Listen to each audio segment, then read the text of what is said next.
The government is pushing for increased power supply to ensure increased economic growth. Manufacturing industry and the agricultural sector recently pointed out that the power challenges had affected capacity utilization as well as production.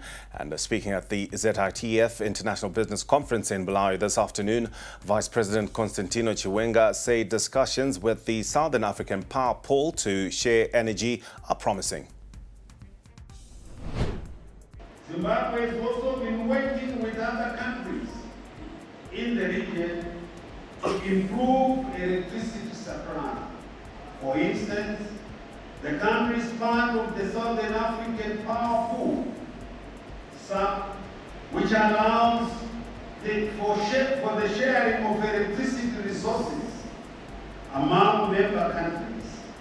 We are happy that some of the major energy consumers in the country are already importing their own power to augment government efforts.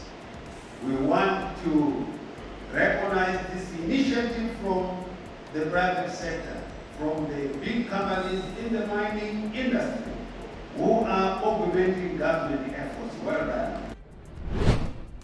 His remarks come at a time when power supply in the country improved by 100% for this week after increased generation at Hwange and Kariba power stations.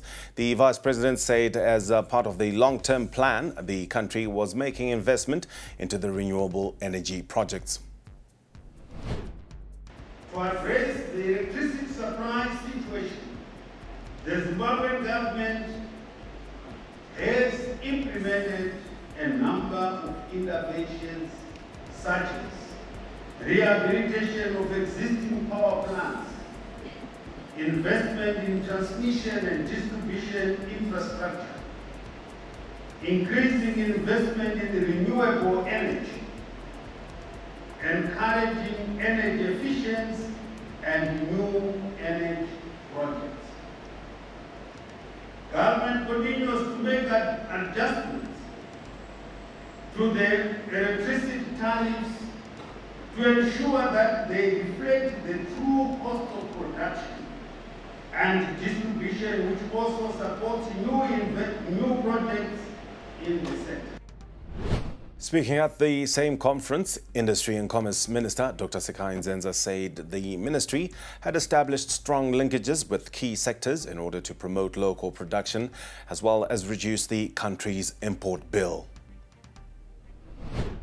Sector by sector, and develop strategies to increase local manufacturing and thus enabling the consumer to access locally made goods as opposed to consuming only those that are being imported. Thus, our strategy has looked at value addition and beneficiation. As a result, we've created much stronger linkages with the Ministry of Agriculture through the agro-processing.